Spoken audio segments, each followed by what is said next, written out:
যেমন ঈসা আলাইহিস সালাতু ওয়াস সালামকে আল্লাহ সুবহানাহু তাআলা মোজেজাই দিয়েছেন এটা যে ঈসা তুমি বিসমিল্লাহ বলে বিইজনিল্লাহ বলে মানুষের গায়ে হাত দিলে মরা মানুষ জীবিত হয়ে যাবে।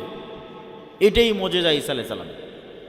অথচ মরা মানুষ জীবিত হওয়া গায়েব, অসম্ভব, এটা অদৃশ্য, এটা পরকালে ঘটবে, কিয়ামতে ঘটবে। কিন্তু গায়েবের এই জিনিসকে আল্লাহ মোজেজা বানিয়ে দিয়েছেন ঈসা আলাইহিস সালামের জন্য। তাহলে ঈসা আলাইহিস সালাতু ওয়াস সালামের বিশ্বাস যে আল্লাহ মৃতকে জীবিত করতে পারেন বেশি না আমার এবং আপনার বিশ্বাস বেশি? ঈসা আলাইহিস সালামেরটা বেশি।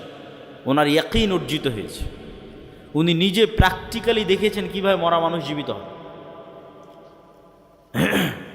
উনি যদি এক খাবল কাদামাটি হাতে নিয়ে বিসমিল্লাহ বিইজনিল্লাহ বলে ফু দিতেন, তাহলে সেই কাদামাটি থেকে পাখি হয়ে আকাশে উড়ে যেত। আল্লাহ নিজে কোরআনে বলছেন। তাহলে পৃথিবীর নবী রাসূলদেরকে আল্লাহ সুবহানাহু তাআলা গায়েবের কিছু পর্দা উন্মোচন করে দিয়েছেন। যেমন ইব্রাহিম আলাইহিস সালাতু ওয়াস সালাম বলছেন, কাইফা তুহয়িল মাউতা, হে আল্লাহ আপনি কিভাবে মৃতকে জীবিত করবেন? আল্লাহ বলছেন, আওয়ালাম তুমেন, ইব্রাহিম তুমি কি ঈমান রাখো না যে আমি মৃতকে জীবিত করতে পারি? তিনি বললেন, ওয়ালাকিন লিয়াতমাইন্না কলবি, ঈমান তো আছে, কিন্তু যদি স্বচক্ষে দেখতাম ইয়াকিন অর্জন হতো। স্বচক্ষে দেখা হচ্ছে ইয়াকিন, ঈমান তো আছে কিন্তু স্বচক্ষে দেখতে চাই। তখন আল্লাহ সুবহানাহু তাআলা বললেন, ঠিক আছে, তুমি 4টে পাখি নাও এবং সেই 4 পাখিকে জবাই করে তাদের গোস্ত একটা আর একটার সাথে মিক্স করে 4টে পাহাড়ে রেখে আসো, পাখিগুলোর নাম ধরে ডাক দাও, পাখি জীবন্ত হয়ে তোমার কাছে উড়ে আসবে।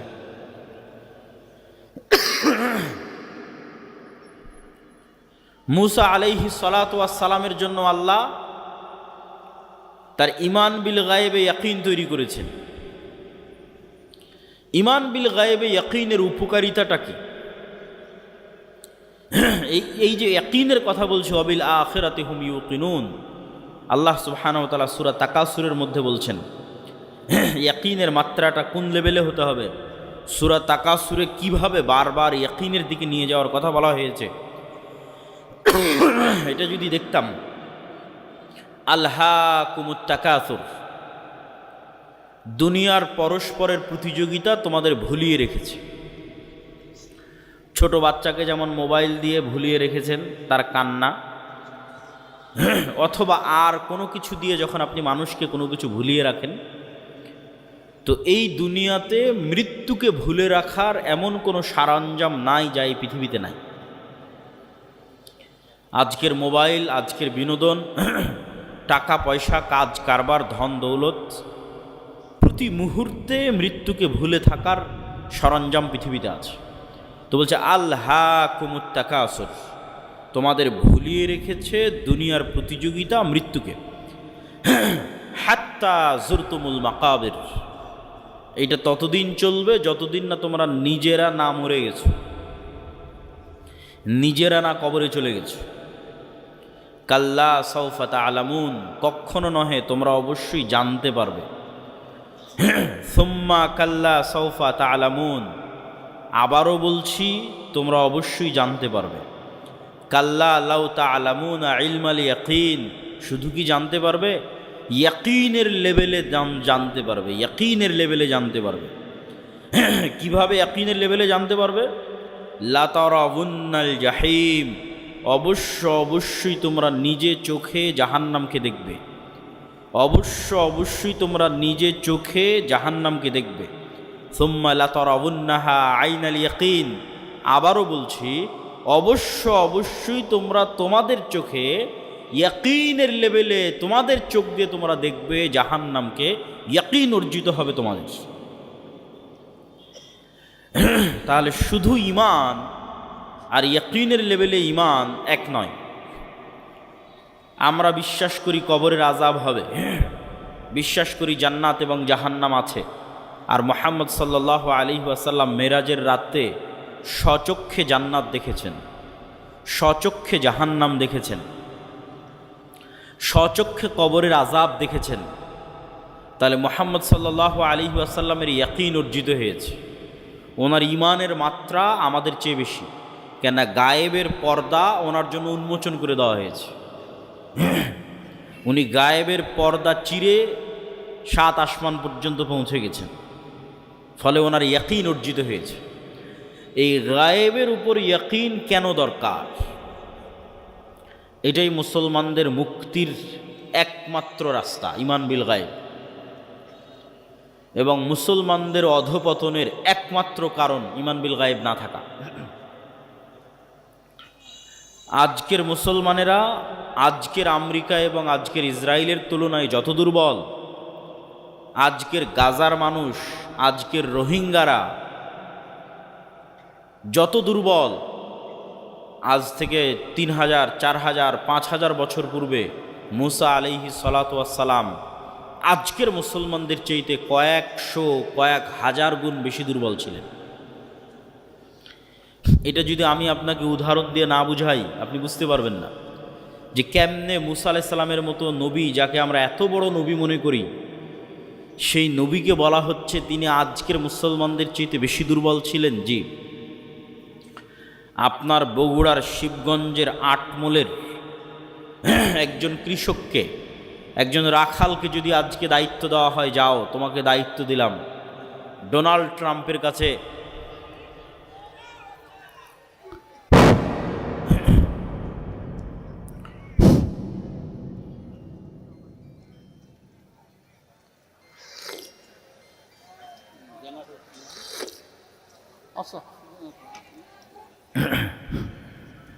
জেনারেটর আছে না?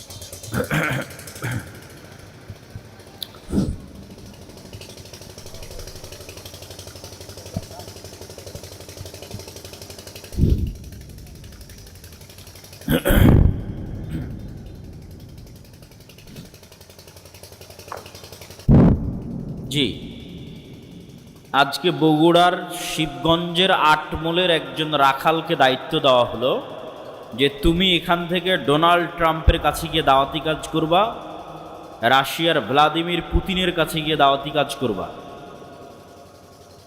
তো এই আটমোলের এই কৃষক ডোনাল্ড ট্রাম্পের চেয়ে যত দুর্বল, আজ থেকে 4000 বছর আগে মুসা আলাইহিস সালাম ফেরাউনের তুলনায় তার চেয়ে বেশি দুর্বল ছিলেন।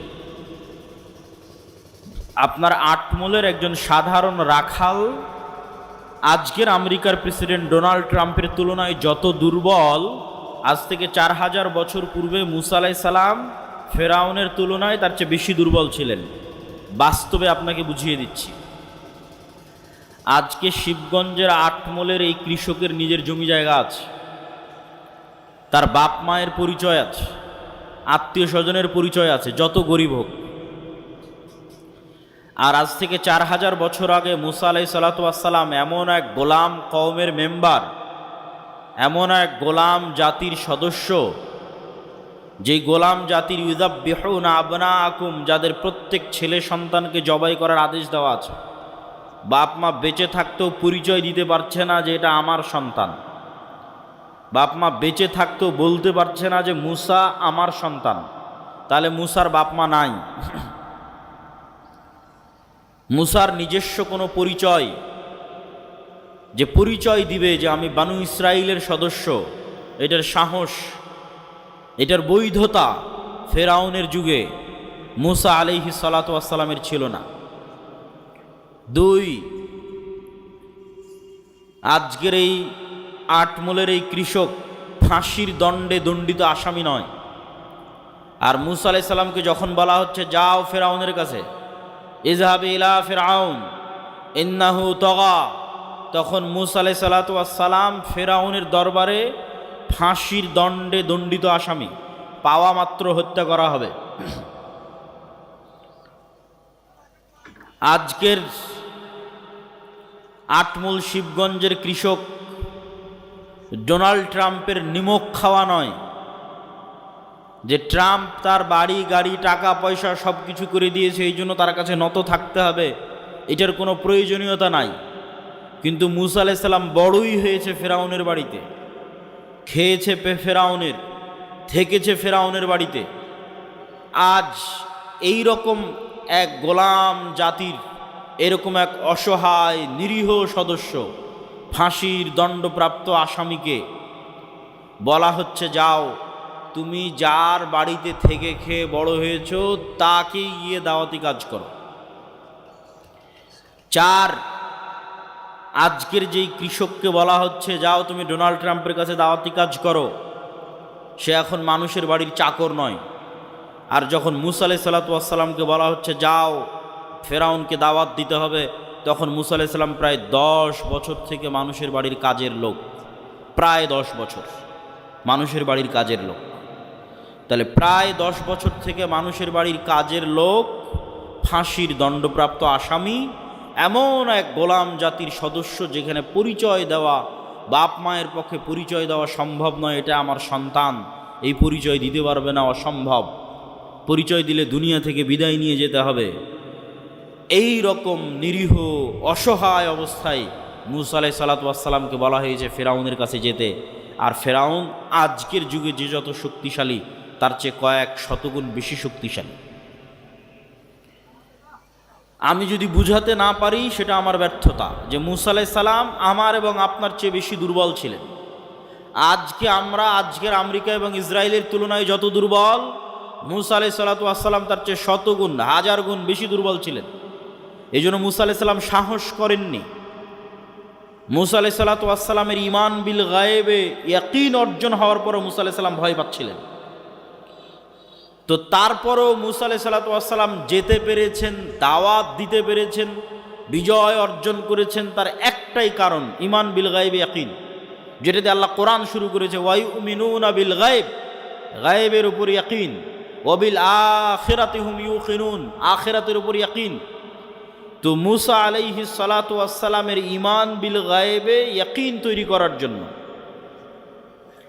আল্লাহ মুসা আলাইহিস সালামকে বলছেন, মুসা তোমার হাতে কি? তো বলে লাঠি। আল্লাহ যদি বলতেন, মুসা যে জান্নাত থেকে একটা স্পেশাল লাঠি নিয়ে এসেছি, ম্যাজিক্যাল লাঠি, এই লাঠি তুমি ছাড়লে সাপ হয়ে যাবে, তাহলে মুসা আলাইহিস সালামের ঈমান বিল গায়েবে ইয়াকিন অর্জিত হতো না। ওই রকম জাদুকরেরা, ওইরকম কবিরাজেরা, সাপুড়েরা, তাদের কাছে স্পেশাল নিজের প্র্যাকটিস দেওয়া, প্রশিক্ষণ দেওয়া সাপ, পাথর, লাঠি সব থাকে, ওইটা দিয়ে সবই করা যায়। তো আসমান থেকে একটা স্পেশাল লাঠি দিলাম, জান্নাত থেকে একটা স্পেশাল লাঠি দিলাম, দিয়ে বললাম এটা এখন সাপ হয়ে যাবে, এটা ঈমান বিল গায়েবে ইয়াকিন অর্জিত হবে না। তো যেই লাঠি মুসা আলাইহিস সালাম 10 বছর থেকে ব্যবহার করছে, 15 বছর থেকে ব্যবহার করছে, যেটা কোনো স্পেশাল লাঠি নয়, এমনি একটা, এই বাঁশ যেমন কোনো স্পেশাল নয়, একটা গাছ থেকে কেটে নিয়ে আসা হয়েছে, এইরকম। তো মুসা কি, তো লাঠি, কি করো, গাছের পাতা পাড়ি, গর্ত সামনে আসলে লাফ দিয়ে পার হয়ে যায়। তো মুসা যে লাঠি তুমি আজ 5-10 বছর 20 বছর থেকে ব্যবহার করছো, ওই লাঠিটা ছাড়ো, ওই লাঠিটা এখন সাপ হয়ে যাবে, ওই লাঠিটা সাপ হয়ে যাবে। আমার পক্ষ থেকে দেওয়া কোনো স্পেশাল লাঠি নয়, তোমার হাতে যেটা তুমি ব্যবহার করছো দীর্ঘদিন থেকে, ওটা সাপ হবে, যাতে তোমার ঈমান বিল গায়েবে ইয়াকিন অর্জিত হয় যে চোখে যা দেখা যায় তাই সব কিছু নয়, এর বাইরেও এমন একজন সত্তা আছে, ওহুয়া আলা কুল্লি শাইইন কাদির, যিনি সকল কিছুর উপর ক্ষমতাবান। তো মুসা আলাইহিস সালামের অন্তরে ঈমান বিল গায়েবে ইয়াকিন অর্জিত হলে তবে মুসা আলাইহিস সালাম কল্পনা করতে পারবে, বিশ্বাস করতে পারবে, ঈমান রাখতে পারবে যে ফেরাউন যত শক্তিশালী হোক, তার সাম্রাজ্য ধূলিকণার মতো, তার সাম্রাজ্য পিঁপড়ার চেয়েও দুর্বল, ধূলিকণা বালিকণার চেয়েও দুর্বল। এই বিশ্বাস ততক্ষণ অর্জিত হওয়া সম্ভব নয় যতক্ষণ না মুসার কালবে ঈমান বিল গায়েবে ইয়াকিন অর্জিত না হচ্ছে। তো ঈমান বিল গায়েবে ইয়াকিন অর্জিত হওয়ার পরেও মুসা আলাইহিস সালাম ভয় পাচ্ছেন, বলছে আল্লাহ একাই যেতে ভয় লাগছে, সাথে আমার ভাইকে দেন, আমার মুখের জড়তা আছে, এই জড়তা দূর করে দেন। রব্বি ইশরাহ লি সদরি, ওয়ায়াসসির লি আমরি ওয়াহলুল উকদাতাম মিন লিসানি ইয়াফকাহু কওলি। সম্মানিত উপস্থিতি, তাহলে ঈমান বিল গায়েব কেন জরুরি? অতীতের সকল নবীর ঈমান বিল গায়েবে ইয়াকিন ছিল। আজকের মুসলমানেরা কেন বিজয় অর্জন করতে পারছে না? তার কারণ একটাই, তাদের ঈমান বিল গায়েবে ইয়াকিন নাই। এই জন্য আমাদের বক্তব্যের বিষয়বস্তু ঈমান বিল গায়েব। ঈমানই নতুন করে নবায়ন করতে হবে, ঈমানই নতুন করে নিয়ে আসতে হবে। এবং ঈমান বিল গায়েবে আজকের পয়েন্ট আল ঈমান বিল মালাইকা, ফেরেশতাদের উপর ঈমান, যেটা দিয়ে আমি আপনাদেরকে বক্তব্য শুরু করেছি যে রাস্তাঘাটে যারা আছেন, বাজারে যারা আছেন, তারা এসে ফেরেশতাদের সাথে বসেন। কেননা এই মজলিসে কারা আছে বলেন তো? একটু জোরে বলেন, এই মজলিসে কারা আছে? আরও জোরে বলেন, কারা আছে? ফেরেশতারা আছে। তো ঈমান বিল মালাইকা, ফেরেশতাদের উপর ঈমান, এই ঈমানে ইয়াকিন দরকার। আজকের বক্তব্যে আমাদের চেষ্টা থাকবে যে আজকের বক্তব্য শুনে শেষ হয়ে বের হতে হতে যেন আপনার ফেরেশতাদের উপর আপনার ঈমান যেন ইয়াকিনের পর্যায়ে পৌঁছে যায়। এখন তো কোন অবস্থায় আছে? এখন শুধু মুখে বলা অবস্থায় আছে যে বিশ্বাস করেছি আল্লাহ আছে, বিশ্বাস করি ফেরেশতা আছে, এই বলা পর্যন্তই শেষ। বাস্তবেই ফেরেশতা আছে এই লেভেলের ইয়াকিন নাই। তো আজকের বক্তব্যে আমাদের বিষয়বস্তু, আমরা ফেরেশতাদের উপর বিশ্বাসকে ইয়াকিনের লেভেলে নিয়ে যাব। ফেরেশতারা তৈরি নূরের, আর নূর পৃথিবীতে অস্তিত্বশীল বিরাজমান এক প্রকারের আলো, যা চোখে দেখা যায় না। তবে এই লাইটের আলো নয়, সূর্যের আলো নয়, তবে এই লাইটের আলো যেমন বিরাজমান, জ্বলতেই যেমন পুরো এলাকা আলোকিত হয়ে গেছে, ধরা যাচ্ছে না কিন্তু অস্তিত্ব বোঝা যাচ্ছে। সূর্য যখন ওঠে তখন যেমন পুরো পৃথিবী আলোকিত হয়ে যায়, নূরও এভাবে সমগ্র পৃথিবী, সমগ্র আসমানে বিরাজমান, তবে চোখে দেখা যায় না। তবে নূর এই আলো নয়, এই লাইটের আলো নয়, এই পৃথিবীর সূর্যের আলো নয়, এটা এক ভিন্ন ধরনের আলো। কি আলো? নূর কি আলো? রাসূলুল্লাহ সাল্লাল্লাহু আলাইহি ওয়াসাল্লাম বলেন, হিজাবুহুন নূর, আল্লাহ সুবহানাহু তাআলার চেহারার পর্দা নূর। আল্লাহর চেহারা এবং আসমান জমিন, মানুষ, জিন, ফেরেশতা, এই যে আল্লাহর সৃষ্টিজীব, এই সৃষ্টিজীব আর আল্লাহর সত্তা, এই দুটোর মধ্যে আড় তৈরি করে রাখা আছে নূর দিয়ে। আল্লাহর চেহারা ঢাকা আছে নূর দিয়ে। লাউ কাশাফাহু, যদি এই নূরকে সরিয়ে নেওয়া হয়, যে নূর আসমান জমিন এবং সর্বত্র বিরাজমান, এই নূরকে যদি সরিয়ে নেওয়া হয়, লা আহরাকাত সুবহাত ওয়াজহি, তাহলে আল্লাহ সুবহানাহু তাআলার চেহারা প্রকাশ পেয়ে যাবে। আর আল্লাহ সুবহানাহু তাআলার চেহারা যদি প্রকাশ পেয়ে যায়, তাহলে আল্লাহর চেহারার তাজাল্লিতে আসমান জমিন জ্বলে পুড়ে ছারখার হয়ে যাবে। তো এই জন্য আল্লাহর চেহারা ঢাকা আছে নূর দিয়ে। রাসূলুল্লাহ সাল্লাল্লাহু আলাইহি ওয়াসাল্লাম আর এক হাদিসে বলেন, আব্দুল্লাহ বিন আব্বাস রাদিয়াল্লাহু তাআলা আনহু থেকে বর্ণিত, আল্লাহুম্মা আউযু বিনূরি ওয়াজহিকাল্লাযী আশরাকাত লাহুদ-দুলুমাত, হে আল্লাহ, আপনার নূরের মাধ্যমে পরিত্রাণ চাচ্ছি, যেই নূর দিয়ে আসমান জমিনের সকল অন্ধকার আলোকিত হয়েছে। ওয়াসালুহা আলাইহি আমরুদ দুনিয়া ওয়াল আখিরাহ, যেই নূরের উপর আসমান জমিনের সকল কাজ নির্ভরশীল। যেই নূর দিয়ে আসমান জমিনের সকল অন্ধকার আলোকিত হয়েছে, যেই নূরের উপর আসমান জমিনের সকল কাজ নির্ভরশীল, সেই নূর দিয়ে আপনার কাছে পরিত্রাণ চাচ্ছি। আব্দুল্লাহ বিন মাসউদ রাদিয়াল্লাহু তাআলা আনহু বলেন, লাইসা ইনদা রাব্বিকুম লাইলুন ওয়া নাহার নূরুস সামাওয়াতি ওয়াল আরজি মিন নূরি ওয়াজহি, তোমাদের রাত দিন আছে, আল্লাহর কাছে কোনো রাত দিন নাই, তোমাদের সময় আছে, আল্লাহর কাছে কোনো সময় নাই।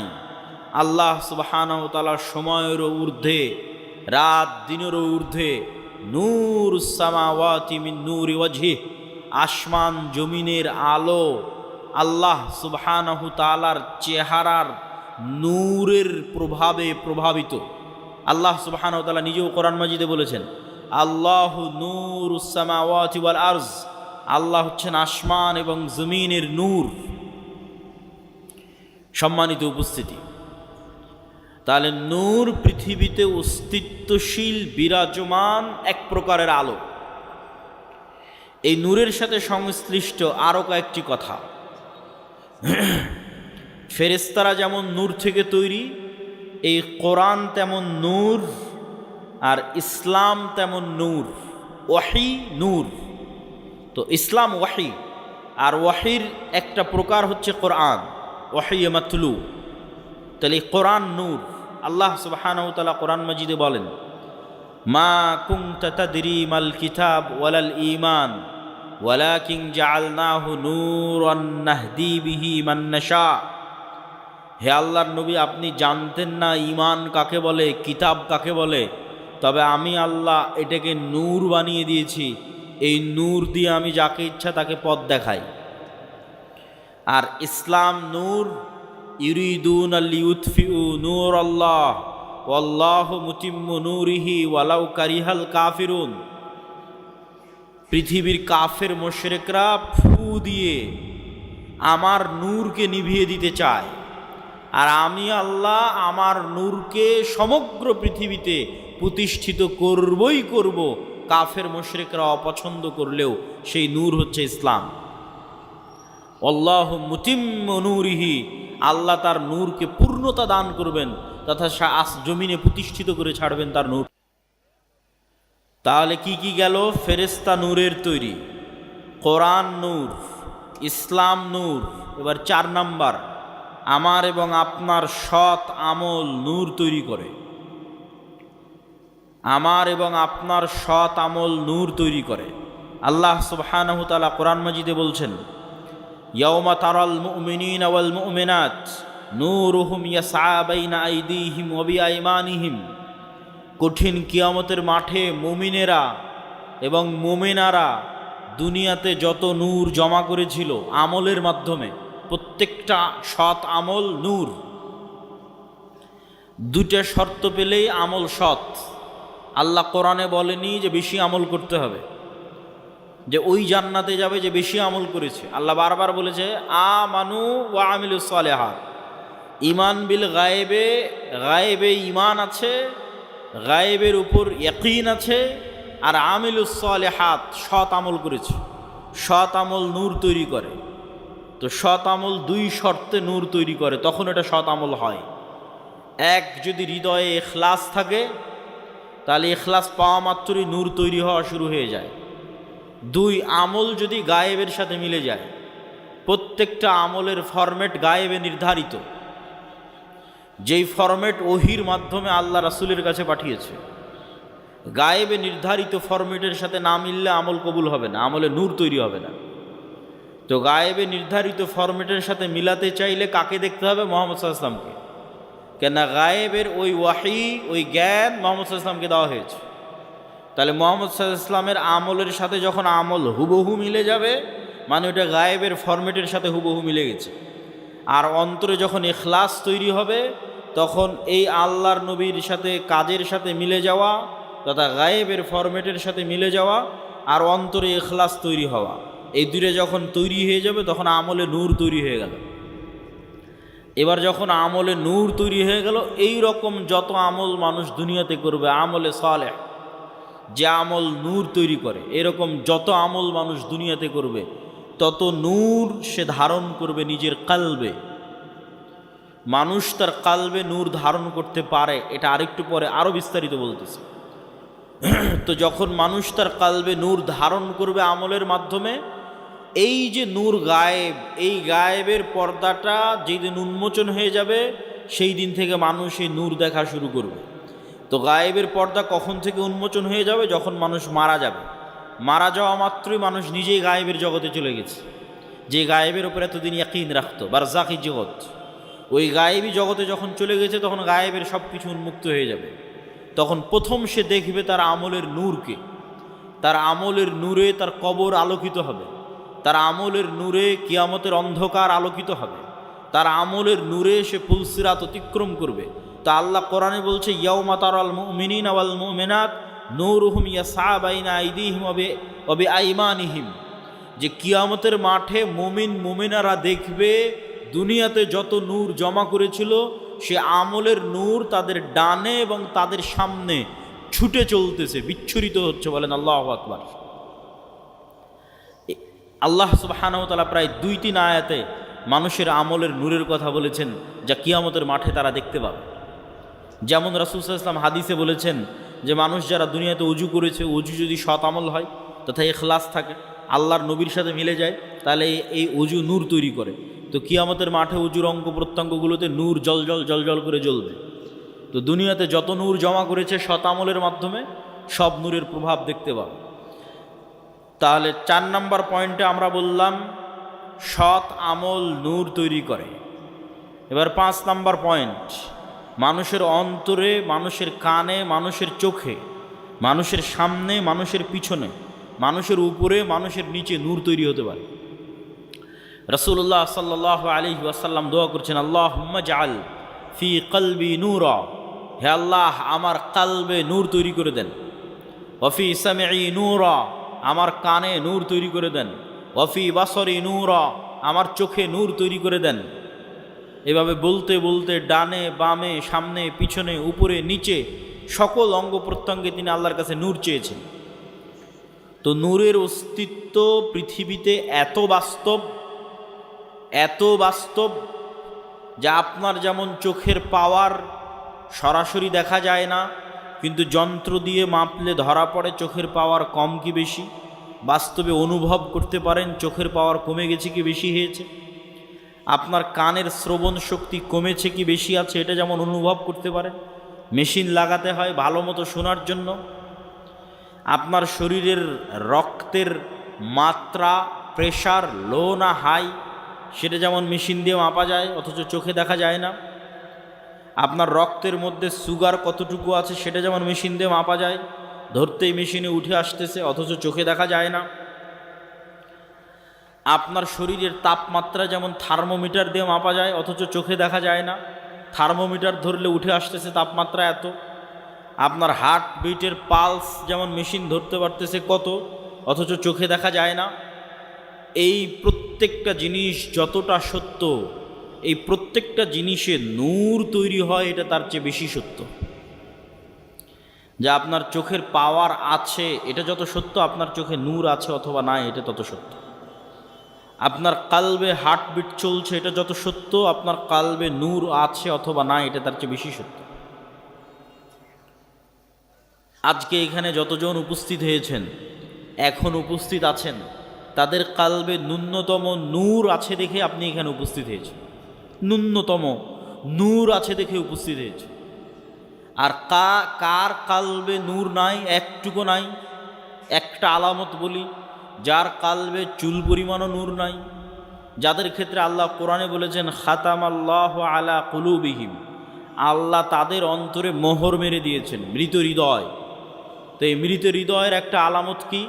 যেমন কেউ যদি পরপর 3 জুমার সালাত পরিত্যাগ করে, তো রাসূল সাল্লাল্লাহু আলাইহি ওয়াসাল্লাম বলেছেন আল্লাহ আর অন্তরে মোহর মেরে দেয়, তথা ওই অন্তরে নূর নাই, শেষ, মৃত হৃদয়। চলছে হার্টবিট কিন্তু পশুর মতো, চলছে রক্তনালী কিন্তু পশুর মতো, তথা আর জীবিত সে নাই, কেননা তার কাল্ব জীবিত নাই, তার কাল্ব মারা গেছে, নূর নাই। নূর না থাকলে কাল্ব মৃত্যুবরণ করে। সম্মানিত উপস্থিতি, তাহলে আমরা কয়েক পয়েন্টে আপনাদের সামনে তুলে ধরলাম যে নূর পৃথিবীতে অস্তিত্বশীল, বিরাজমান, মানুষের কালবে চোখে কানে তৈরি হতে পারে। কোরআন নূর, ইসলাম নূর, ফেরেশতারা নূরের তৈরি, এবং মানুষের সৎ আমল নূর তৈরি করে, এবং নূর তৈরি করতে করতে আমল আসমানের দিকে উঠতে থাকে। ইলাইহি ইয়ারফাউল কালিমুত তাইয়্যিব ইয়াসআদুল কালিমুত তাইয়্যিব, সৎ কথা, সৎ বাক্য আল্লাহর দিকে উঠে যেতে থাকে, উপরের দিকে উঠে যেতে থাকে। এবং ইবনুল কাইয়িম রাহিমাহুল্লাহ বলছেন, মানুষের রূহ নূরুন লাতিফ, মানুষের রূহ হচ্ছে এক প্রকারের সূক্ষ্ম নূর। এই জন্য রূহ দেখা যায় না, কেননা নূর অদৃশ্য, তো রূহ অদৃশ্য। কিন্তু মানুষের আত্মপরিচয় রূহের উপর নির্ভর করে।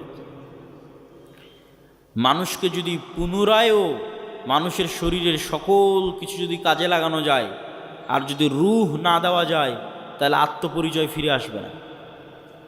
যেমন আইনস্টাইনের ব্রেন যদি কপি করা যায়, ইমাম বুখারীর ব্রেন যদি কপি করা যায়, বিজ্ঞান যদি এই লেভেলে পৌঁছে যায়, কিন্তু ইমাম বুখারী, আইনস্টাইন, নিউটন ওরা ফিরে আসবে না, ওদের আত্মপরিচয় ফিরে আসবে না। কেন? আত্মপরিচয় নির্ভর করে রূহের উপর। নূরুন লতিফ। ইয়াসআলুনাকা আনির রূহ কুলির রূহু মিন আমরি রাব্বি। মানুষজন জিজ্ঞেস করে, বলে রূহ কি? আপনি বলে দিন, রূহ আল্লাহর আদেশ। আল্লাহ যখন চান প্রতি রাতে এই রূহকে উঠিয়ে নেন।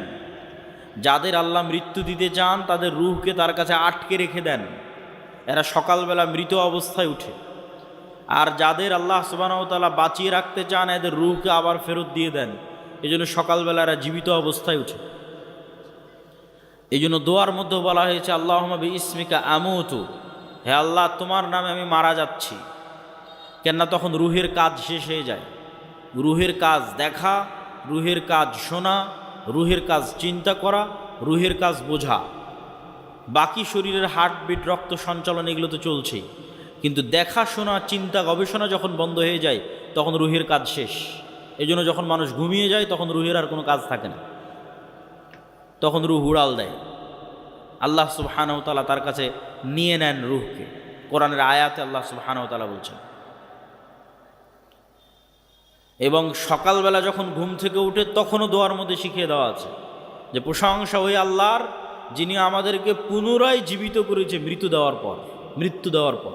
তাহলে মৃত্যু দিল কখন? ঘুমই মৃত্যু।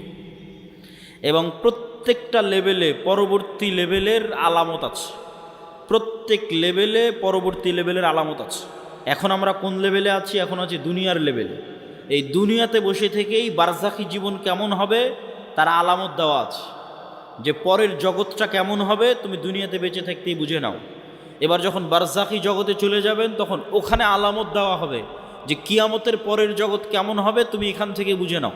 বারজাখি জগৎ থেকে হালকা হালকা বুঝতে পারবে, কেননা জান্নাতের সাথে দরজা খুলে দেওয়া হবে, কারো দরজা জাহান্নামের সাথে খুলে দেওয়া হবে। সরাসরি জান্নাতে দেওয়া হবে না, সরাসরি জাহান্নামে দেওয়া হবে না, কিন্তু ওখানে বসে থেকে বুঝতে পারবে হালকা হালকা যে জান্নাত কেমন হতে পারে। ওখান থেকে বসে থেকে বুঝতে পারবে হালকা হালকা যে জাহান্নাম কেমন হতে পারে। ঠিক এই দুনিয়াতে বসে থেকে এই পরের জগতের একটু আলামত, সেটাই হচ্ছে ঘুম। যে মৃত্যুর জগৎ কেমন হতে পারে সেটার আলামতই হচ্ছে ঘুম। প্রতিদিন মানুষ মৃত্যুবরণ করে। বারজাখি জগৎ কেমন হতে পারে সেটার আলামতই হচ্ছে ঘুম। এবং মানুষের যে এই ট্রান্সফার, এইটা অবাস্তব নয়, এটার অসংখ্য চিহ্ন আল্লাহর সৃষ্টিজীবের মধ্যে আছে। গায়েবের অসংখ্য আলামত আল্লাহ হয়তো মানুষের মধ্যে দিয়ে রাখেনি, কিন্তু আল্লাহর অন্য সৃষ্টিজীবের মধ্যে দিয়ে রেখেছে। যেমন আল্লাহর একটা সৃষ্টিজীব প্রজাপতি। প্রজাপতি কিভাবে তৈরি হয়? প্রজাপতি প্রথমে শুঁয়ো পোকা থাকে, পোকা হিসেবে সে বিভিন্ন গাছের পাতা খেয়ে বেড়ায়। ঠিক যেভাবে আচা পোকা থাকে ওইরকম পোকার মতো সে জীবনযাপন করে, উঠতে পারে না। তাহলে পোকা হিসেবে জীবনযাপন করে গাছের পাতা খেয়ে 1.5-2 মাস পার করে।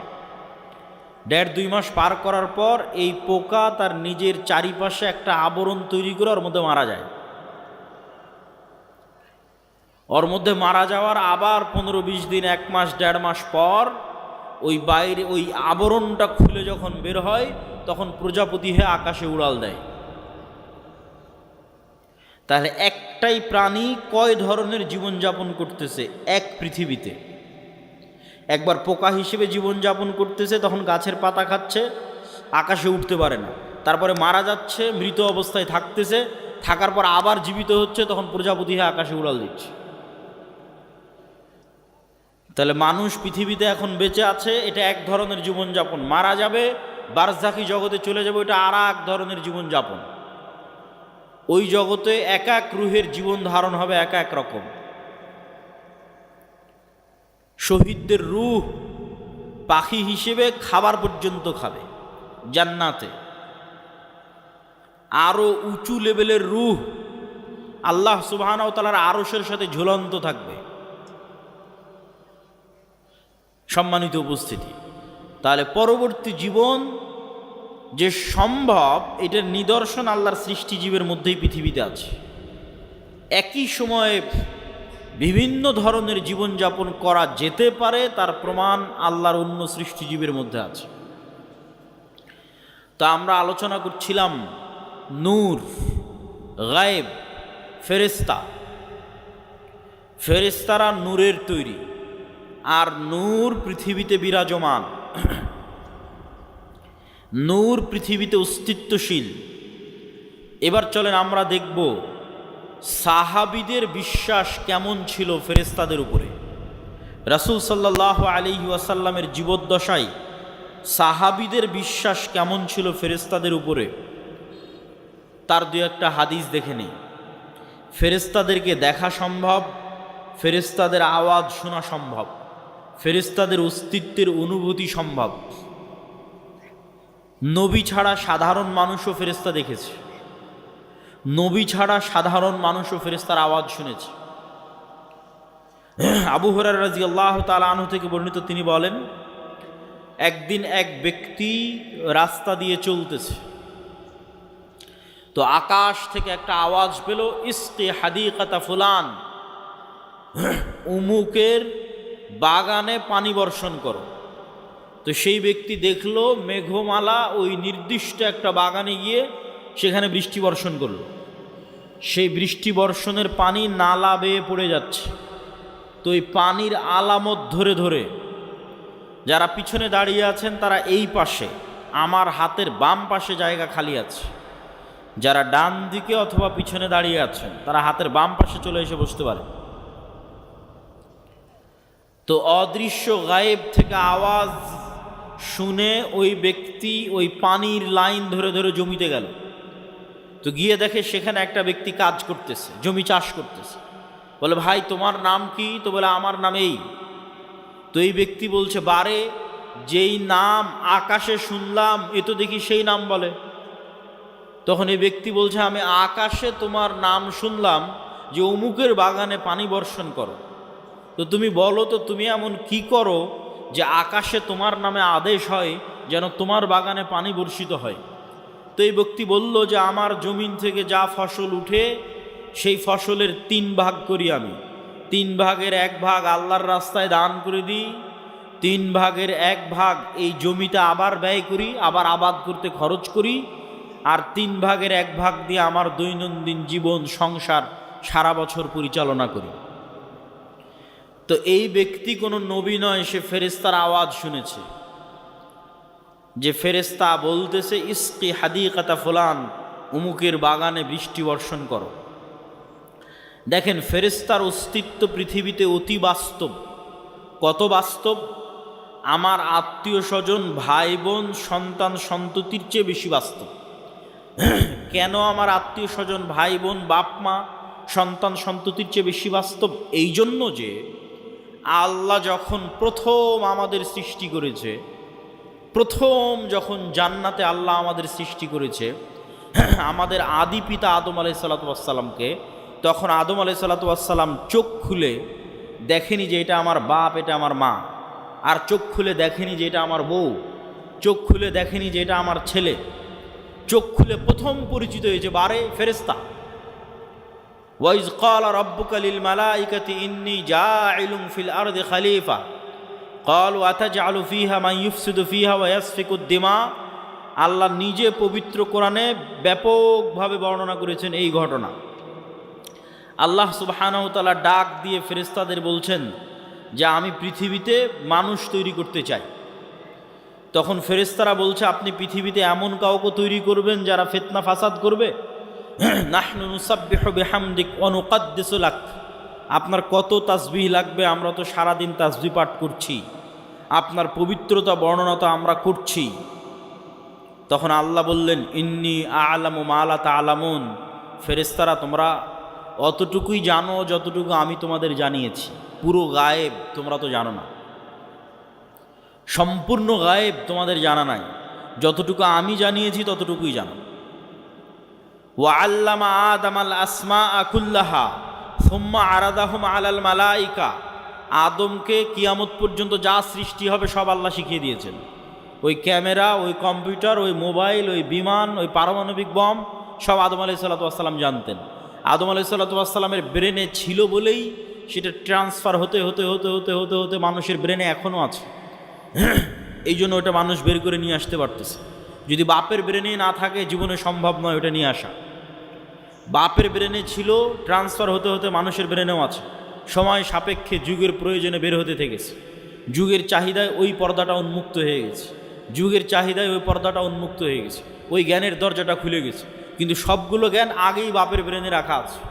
বাপের ব্রেন থেকে ট্রান্সফার হতে হতে সন্তানের ব্রেনেও আসতে থেকেছে। যুগের প্রয়োজনে যখন যে জ্ঞানের দরকার, যখন যে গায়েবের পর্দা উন্মোচন হওয়ার দরকার, সেটা উন্মোচন হতে থেকেছে। ও আল্লামা আদামাল আসমা কুল্লাহা, সব শিখিয়ে দিলেন আল্লাহ আদম আলাইহিস সালাম। তারপরে ফেরেশতাদের ডাক দিয়ে বললেন, ফেরেশতারা বলো, আম্বিউনি বি আসমাই হাউলাই, এগুলোর নাম বলো, এগুলো কি? তখন ফেরেশতারা আর বলতে পারে না। ক্বালু সুবহানাক লা ইলমা লানা ইল্লা মা আল্লামতানা, আল্লাহ আপনার পবিত্রতা, আপনি মহাপবিত্র, আমরা অতটুকুই জানি যতটুকু আপনি জানিয়েছেন, এর বাইরে আমাদের জানার কোনো ক্ষমতা নেই। ইন্নাকা আনতাল আলিমুল হাকিম, আপনি হলেন সর্বজ্ঞানী, আপনি হলেন সর্বজ্ঞানী এবং সর্বপ্রজ্ঞাময়। তখন আল্লাহ বললেন, ইয়া আদম আম্বিউহুম, এই যে আদম, এবার তুমি বলো তো এই জিনিসগুলোর নাম কি? ফালাম্মা আম্বাআহুম বিআসমাইহিম, তখন আদম আলাইহিস সালাতু ওয়াস সালাম সবগুলোর নাম বলে দিলেন। এবার আল্লাহ ফেরেশতাদের বলেন, ওয়াইজ কুলনা লিল মালাইকাতি ইসজুদু লি আদম, তখন আমি আল্লাহ ফেরেশতাদের বললাম, ফেরেশতারা তোমরা এবার আদমকে সিজদা করো। তাহলে আমরা সবার আগে কাদেরকে দেখলাম এবার বলেন? জোরে বলেন না যে কাদের দেখলাম? না আর এক মানুষকে দেখেছি। তাহলে আপনার বাপ মা আগে না ফেরেশতা আগে? ফেরেশতা আগে। আপনার সন্তান আগে না ফেরেশতা আগে? আপনার সন্তানের অস্তিত্বের চেয়ে বিশেষত্ব আপনার সাথে ফেরেশতা আছে, আমাদের সাথে ফেরেশতা আছে। আপনার বাপ মায়ের অস্তিত্বের চেয়ে বিশেষত্ব যে আমাদের সাথে ফেরেশতা আছে। কেন আমরা যখন প্রথম সৃষ্টি হয়েছি তখন থেকে ফেরেশতাদের সাথে আমরা কানেক্টেড, তখন থেকে আমরা ফেরেশতাদের দেখেছি। গায়েবের উপর ঈমান না থাকার কারণে দুনিয়াতে এসে ভুলে গেছি। তাহলে আদম আলাইহিস সালাতু ওয়াস সালামের ঈমান কোন লেভেলের হবে যে ফেরেশতারা আছে? আদম আলাইহিস সালাতু ওয়াস সালামের ঈমান তার ছেলের অস্তিত্বের চেয়ে বেশি যে ফেরেশতারা আছে। আদম আলাইহিস সালাতু ওয়াস সালামের ঈমান তার স্ত্রী হাওয়ার অস্তিত্বের চেয়ে বেশি যে ফেরেশতারা আছে। সম্মানিত উপস্থিতি, তাহলে ফেরেশতাদের অস্তিত্ব আছে, নূর বিরাজ করতেছে, দেখি না কেন, দেখা যায় না কেন, কি সমস্যা? তো এইটার ক্ষেত্রে আপনাকে দু একটা উদাহরণ দিই। আজ থেকে 100 বছর আগে আটমূলের যে মানুষটা মারা গেছে, সেই মানুষটাকে আজকে উঠান, যদি তাকে জীবিত করা যায় তাহলে সে জীবিত হলো। জীবিত হওয়ার পর সেই মানুষকে আপনি বলবেন যে আমি আব্দুল্লাহ আওয়াজ দিব, এখানে বাজবে ঢাকায়, সাথে সাথে আমি আওয়াজ দিব, এখানে আওয়াজ বাজবে কোথায়? ঢাকাতে। আমি আওয়াজ দিব, এখানে বাজবে আমেরিকাতে। আমি আওয়াজ দিব, এখানে বাজবে মক্কায়। সে কি বিশ্বাস করবে? কিন্তু এখন তো বাজতেছে, এই যে লাইভ চলতেছে, সারা পৃথিবীতে বাজতেছে, বলতেছি এখানে, বাজতেছে সারা পৃথিবীতে। তাহলে এই যে ইলেকট্রোম্যাগনেটিক ওয়েভ, তরঙ্গ, আলোর তরঙ্গ ওয়েভ, এইটার মধ্যে ডাটা ধারণ করার ক্ষমতা, তথ্য, মানুষের কথা এটার মধ্যে থাকতে পারে, মানুষের দৃশ্য এটার মধ্যে থাকতে পারে। এইটা আল্লাহ যেই দিন পৃথিবী সৃষ্টি করেছে ওই দিন থেকেই আছে, মানুষ জানেনি, গায়েব। তাহলে 100 বছর আগে আটমূল থেকে যে মানুষ চলে গেছে এটার কাছে গায়েব। যে তার আওয়াজ এই ওয়েভের মধ্যে থেকে যেতে পারে, তার দৃশ্য এই ওয়েভের মধ্যে দিয়ে প্রবাহিত হতে পারে। শুধু তাই নয়, মানুষের পক্ষে যদি আজকে সম্ভব হয় যে মানুষ আলোর গতি তথা যেই আলোর মাধ্যমে, যে ওয়েভের মাধ্যমে আমার কথা মোবাইল দিয়ে এখন ঢাকাতেও বাজতেছে, লালমনিরহাটেও বাজতেছে, আমেরিকা, লন্ডন, ইউরোপেও বাজতেছে, সৌদি, কুয়েত, কাতার, বাহরাইনেও বাজতেছে, এখন সাথে সাথে যেই ওয়েভের মধ্যে দিয়ে আমার দৃশ্য ছুটে চলে যাচ্ছে, যেই ওয়েভের মধ্যে দিয়ে আমার আওয়াজ ছুটে চলে যাচ্ছে, এর চাইতে যদি আমরা কোনো গতিশীল কিছু আবিষ্কার করতে পারি যে এর চেয়ে দ্রুত আমি উড়ে চলে যাব, মানুষের পক্ষে সম্ভব নয়। কিন্তু কল্পনা করেন যে আমরা করে ফেলেছি এরকম একটা আবিষ্কার যে আমার আওয়াজ যত দ্রুত ঢাকায় যাচ্ছে আমি এর চেয়ে আগে ঢাকায় পৌঁছে যাব। এবং আবিষ্কার করার পর এখান থেকে বিমানে যদি ঢাকায় আমার যেতে আধা ঘন্টা লাগে, তো রাস্তার গাড়িতে 4 ঘন্টা লাগবে। তো আমি আধা ঘন্টা আগে ঢাকায় পৌঁছে গেছি, রাস্তার গাড়ি পৌঁছার আগে আমি ঢাকা পৌঁছে গেছি বিমানে। তো আমার এই আওয়াজ আমেরিকা পৌঁছার আগে আমি পৌঁছে গেছি। এত দ্রুত গতির আমরা কিছু আবিষ্কার করতে পেরেছি। এই আবিষ্কার করতে পারার পর এবার যদি 15 আলোক বর্ষ অতীতে চলে যাই দ্রুত, যে 15 বছর আগে যে কথা বলেছিলাম ওই কথা এখন মহাবিশ্বে যেই জায়গায় আছে ওর আগে আমি গিয়ে পৌঁছে যাব, যেহেতু ওর চেয়ে দ্রুত আমি কিছু আবিষ্কার করতে পেরেছি। পৌঁছে গিয়ে এবার এই মোবাইলের মতো, এই ক্যামেরার মতো যদি ওখানে কিছু সেট করতে পারেন, তাহলে 15 বছর আগে আপনি কি বলেছিলেন ওই আপনার বলা কথা আপনি শুনতে পাবেন, বাজতেছে। 15 বছর আগে আপনি কি করেছিলেন, আপনার করা কাজ আপনি লাইভ দেখতে পাবেন, এই যে আমি এটা করতেছি, কেননা ওইটা এই আলোর তরঙ্গের মধ্যে সেভ আছে, হারায়নি।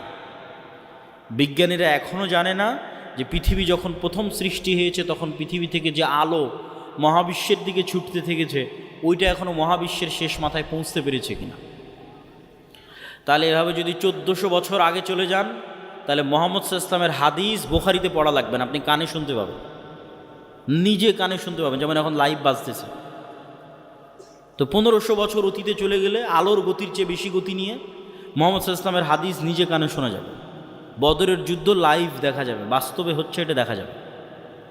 এটা মানুষের দ্বারা সম্ভব নয়, এটা দিয়ে আল্লাহ মানুষের গুনাহকে গোপন রেখেছে, নাহলে একজন মানুষের গুনাহ গোপন থাকতো না। এই আলোর গতির চেয়ে মানুষের গতি কম থাকার কারণে মানুষের গুনাহ আজ গোপন আছে। সম্মানিত উপস্থিতি, তাহলে আমরা যা বলছি তার 1 সেকেন্ডও হারায় না, 1 সেকেন্ডও নয়, চাহে মোবাইলে রেকর্ড হোক আর না হোক, ওই তরঙ্গের মধ্যে থেকে যায়, যে কেউ চাইলে ধরে বের করে নিয়ে আসতে পারবে।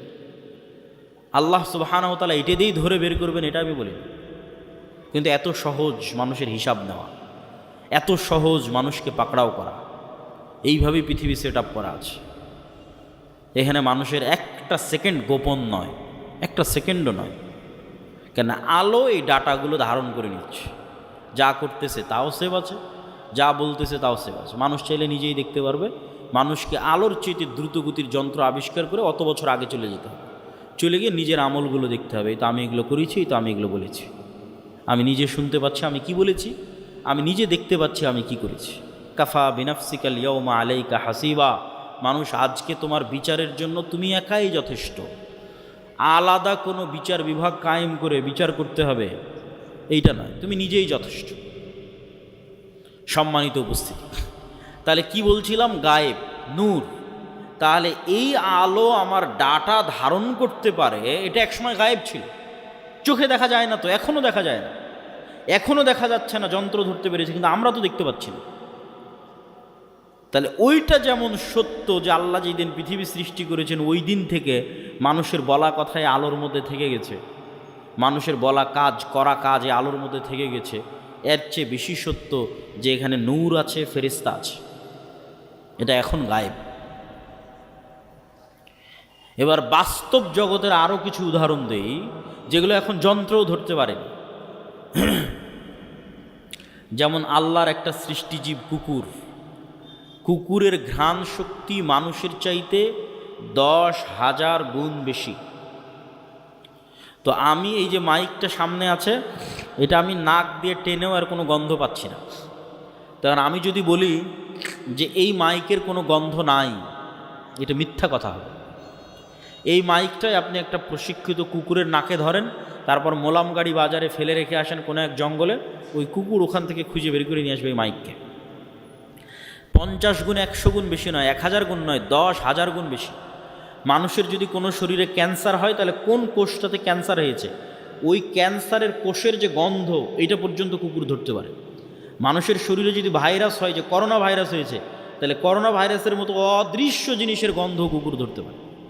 যে ভাইরাসকে দূরবীন দিয়ে দেখতে হয়, মাইক্রোস্কোপ লাগিয়ে দেখতে হয়, ওই ভাইরাসের গন্ধ পর্যন্ত কুকুর ধরতে পারে। আর মানুষ এখন পর্যন্ত এমন কোনো যন্ত্র আবিষ্কার করতে পারেনি যেটা কুকুরের লেভেলে ঘ্রাণ নিতে পারবে। এই জন্য মানুষ কুকুরকেই কাজে লাগায়, যে একটা যন্ত্র আমি আবিষ্কার করেছি যেটা কুকুরের মতো ঘ্রাণ নিতে পারবে, নাই, এরকম কোনো যন্ত্র আবিষ্কৃত হয়নি। তাহলে পৃথিবীতে এমনও ঘ্রাণ আছে যেই ঘ্রাণ মানুষ পায় না, যেই ঘ্রাণ মানুষের তৈরি কোনো যন্ত্রও পায় না। এখন এখানে যদি মিসকে আম্বরের মতো সুগন্ধি থাকে, ধরেন কথার কথা ফেরেশতারা এসেছে, ফেরেশতাদের গায়ে মিসকে আম্বরের মতো সুগন্ধি আছে, ওই সুগন্ধি আমি পাচ্ছি না। কথা কি আমার বুঝতে পারছেন? তো আমি যে ওই সুগন্ধি পাচ্ছি না, তার মানে সুগন্ধি নাই, এটা কি ঠিক? এটা ঠিক নয়। ঠিক তেমনি এমনও আওয়াজ আছে, কবরের আযাব কই, শুনতে তো পাই না।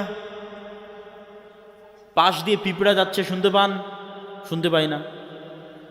এই রেকর্ডারও যদি ওই পিঁপড়ার কাছে লাগান, তবুও ধরা যাবে না পিঁপড়ার আওয়াজ। তাহলে পিঁপড়ার হাঁটার আওয়াজ হয় না? মিথ্যা কথা। সাপের যাওয়ার আওয়াজ হয় না? মিথ্যা কথা। ওইটা যেই লেভেলের সূক্ষ্ম আওয়াজ, ওইটা আবার আল্লাহর আর এক সৃষ্টিজীব ধরতে পারে। যেমন হাতির মতো অন্য আরও কিছু প্রাণী আছে, আর আওয়াজ ধারণে খুবই সূক্ষ্ম, কয়েক লক্ষ কোটি কিলোমিটার দূরের আওয়াজ, সূক্ষ্ম থেকে সূক্ষ্ম আওয়াজ ধারণ করতে পারে। তাহলে কবরের আযাব হচ্ছে, কে শুনতে পায়? আল্লাহর সৃষ্টিজীব শুনতে পায়, মানুষ শুনতে পায় না। এরকম অসংখ্য সৃষ্টিজীব আছে যাদের একজনের কাজ আর একজনের সাথে মিলবে না। আপনি একটা ঘরের মধ্যে একটা বাবুই পাখিকে ছেড়ে দেন, ও জানালাই খুঁজে পাবে না কোথায় জানালা। একবার দেওয়ালের সাথে বাড়ি খাবে, একবার ছাদের সাথে বাড়ি খাবে, অথচ আপনি দেখতে পাচ্ছেন এটা জানালা, ও জানালা খুঁজে পায় না। ওর দৃষ্টিশক্তি ওইভাবেই আল্লাহ সীমাবদ্ধ করে রেখেছে। তো ও যেমন জানালা খুঁজে পাচ্ছে না, ঠিক তেমন আপনি ফেরেশতা খুঁজে পাচ্ছেন না। ওই পর্যন্তই আপনার জ্ঞানের সীমা, দেখার সীমা, অনুভূতির সীমা। সাপ মানুষকে দেখতে পাই, যে আমি আব্দুল্লাহ 5 ফিট 5 ইঞ্চি, 5 ফিট 6 ইঞ্চি মোটা, এরকম দাড়ি, সাদা কালো, যেভাবে আপনি আমাকে দেখছেন এভাবে সাপ দেখেন। এভাবে দেখার ক্ষমতা আল্লাহ সাপকে দেয়নি। সাপ বুঝতে পারে তাপ, তাপ দিয়ে বুঝতে পারে যে মানুষ। কুকুরও ওইভাবে দেখতে পারে না। কুকুর মাত্র দুইটা জিনিস, দুইটা রং দেখতে পায়। তাহলে কুকুর কেমনে দেখবে যে আমি সাদা কালো, উঁচু লম্বা মোটা? দেখতে পায় না। কুকুর গন্ধ, গন্ধ দিয়ে চিনে যেটা আমার মনিব, গন্ধ দিয়ে চিনে যে মানুষ এটা গেল। তাহলে এক একজনের দৃষ্টি সীমা, চিন্তা সীমা, দেখার সীমা আল্লাহ এক একভাবে ভাগ এবং বন্টন করে রেখেছে। এক একজনকে এক এক জগতে সীমাবদ্ধ করে রেখে দিয়েছে। মাছকে পানির জগতে সীমাবদ্ধ করে রেখে দিয়েছে। ঠিক সেরকম ফেরেশতার জগৎ এই পৃথিবীতেই আছে, ফেরেশতারাই আছে পৃথিবীতে। কিন্তু আপনি দেখতে পাচ্ছেন না কেন? আপনার ওই দেখা এবং শোনার সীমাবদ্ধতা আল্লাহ তৈরি করে রেখেছে। সম্মানিত উপস্থিতি, তাহলে পৃথিবীতে এমনও আওয়াজ আছে যা মানুষ শুনে না, মানুষের যন্ত্র শুনে না। এমনও গন্ধ আছে যা মানুষ নিতে পারে না, মানুষের যন্ত্র নিতে পারে না। ঠিক এমনও আলো আছে মানুষ দেখে না, মানুষের যন্ত্র দেখে না, আল্লাহর সৃষ্টি দেখে। রাসূলুল্লাহ সাল্লাল্লাহু আলাইহি ওয়াসাল্লাম বলেন, ইজা সামি'তুম সাইহাতাদ দিকাহ, যখন তোমরা মোরগের আওয়াজ শুনতে পাও তখন আল্লাহর কাছে কল্যাণ কামনা করো। ফা ইন্নাহা রাআতিল মালাইকা, ফেরেশতাদের যেই নূর, এই নূরের যে আলো, এই আলো মোরগ দেখতে পায়। বলেন আল্লাহু আকবার। তাহলে ফেরেশতা বিরাজমান, নূর বিরাজমান। মানুষের যন্ত্র দেখতে পায় না, মানুষ দেখতে পায় না, কিন্তু আল্লাহর এক সৃষ্টিজীব দেখতে পায়। রাসূল সাল্লাল্লাহু আলাইহি ওয়াসাল্লাম বলছেন, যখন তোমরা গাধার আওয়াজ শুনো, নুহাকাল হিমার, তখন ফাতাআউযু মিনাশ শাইতান, তখন তোমরা শয়তান থেকে পরিত্রাণ চাও।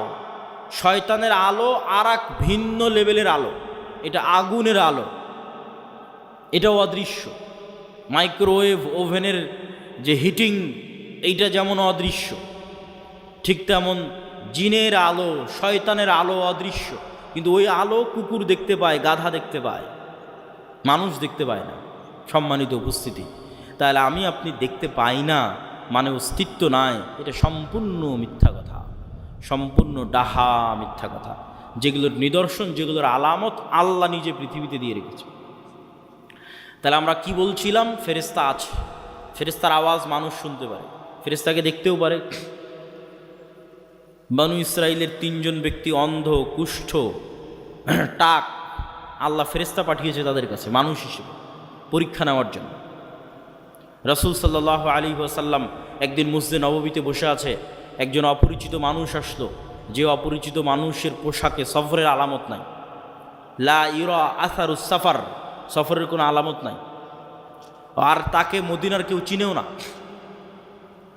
তো জিজ্ঞেস করছে, মাল ইসলাম, মাল ইমান, মাল ইহসান, মাতাসাআহ, ইমান কি, ইসলাম কি, কিয়ামত কখন হবে? জিজ্ঞেস করে উত্তর নিয়ে বিদায় নিয়ে চলে যাচ্ছে। রাসূল সাল্লাল্লাহু আলাইহি ওয়াসাল্লাম বললেন, জানো কে এসেছিল? জিবরাইল এসেছিল দিন শিখানোর জন্য। তাহলে সাহাবীদের ফেরেশতাদের উপর ঈমান কোথায়? সাহাবীদের ঈমান ফেরেশতাদের উপর কোথায়? এই মর্মে এবার আরও কয়েকটা হাদিস আপনাদের সামনে তুলে ধরব। জাবের রাদিয়াল্লাহু তাআলা আনহু বলছেন, সাদ বিন মুআজ আনসারী সাহাবী, আউস খাজরাজ গোত্রের প্রধান, খন্দকের যুদ্ধে আহত অবস্থায় শহীদ হয়েছে, ইয়াং বয়সে, 35, 38, 40 বছর বয়সে। রাসূল সাল্লাল্লাহু আলাইহি ওয়াসাল্লামের আশেপাশে যেগুলো ছিল সব ইয়াং। রাসূলুল্লাহ সাল্লাল্লাহু আলাইহি ওয়াসাল্লাম বললেন, ইহতাজ্জালাহু আরশুর রহমান, আল্লাহর আরশ কেঁপে উঠেছে সাদ বিন মুআজের মৃত্যুতে। ওয়া ফুতিহাত লাহু আবওয়াবুস সামা, আসমানের সব দরজা আজকে সাদ বিন মুআজের মৃত্যুতে খুলে দেওয়া হয়েছে। ওয়া শাহিদাহু ৭০ আলফাম মিনাল মালাইকা, ৭০,০০০ ফেরেশতা আমাদের সাথে আজকের জানাজায় অংশগ্রহণ করেছে সাদ বিন মুআজের জানাজায়। বলেন আল্লাহু আকবার। তো আসমানের দরজা থাকতে পারে, এটা কঠিন তো কিছু নয়। আমরা তো আসমান থেকেই পৃথিবীতে এসেছি, জান্নাত থেকেই পৃথিবীতে এসেছি। আদি পিতা আদম আলাইহিস সালাতু ওয়াস সালাম তো আসমানেই ছিলেন, জান্নাতেই ছিলেন, এটা অস্বাভাবিক কিছু না। তো জান্নাত থেকে নামতে হলে তো কোনো না কোনো দরজা দিয়েই নেমেছে। সেই দরজা দিয়ে ঈসা আলাইহিস সালাতু ওয়াস সালাম উপরে উঠে গেছে, সেই দরজা দিয়ে মুহাম্মদ সাল্লাল্লাহু আলাইহি ওয়াসাল্লাম উপরে উঠে গেছে। ছিলামই তো আমরা জান্নাতে, আসমানে। সুতরাং এই যোগাযোগ কঠিন, অস্বাভাবিক কিছু না। আর ফেরেশতা নেমে ৭০,০০০ ফেরেশতা নেমে অংশগ্রহণ করলে ওটা অস্বাভাবিক। আল্লাহ কোরআনে আয়াতই শুরু করেছে সূরা বাকারাতে, যে মানুষ সৃষ্টি শুরুই হচ্ছে ফেরেশতাদের সাথে কথোপকথন দিয়ে। আদম আলাইহিস সালাতু ওয়াস সালাম চোখ খুলেই দেখতেছে ফেরেশতাদের, তাহলে এটা অস্বাভাবিক না।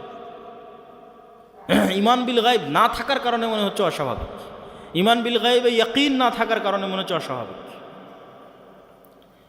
জাবের রাদিয়াল্লাহু তাআলা আনহু বলছেন, লাম্মা কুতিলা আবি, আমার পিতা যখন মারা গেল, অনেক মেয়ে রেখে, ঋণ রেখে,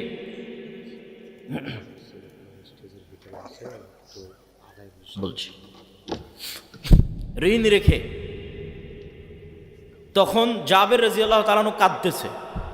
আল্লাহর নবী বলতেছে, তুমি কেন কাঁদছো? মা জালাতিল মালাইকাতু তুজিল্লু বিআজনিহাতিহা, আরে তুমি কাঁদছো কেন? তোমার বাপের লাশকে ফেরেশতারা এখনো ছায়া দিয়ে রেখেছে, এখনো ফেরেশতারা তোমার বাপের লাশকে ছায়া দিয়ে রেখেছে, তুমি কেন কাঁদছো? আয়েশা রাদিয়াল্লাহু তাআলা আনহা বলছেন, সাদ বিন মুআজের জানাজা উঠানো যায় না, এত ভারী।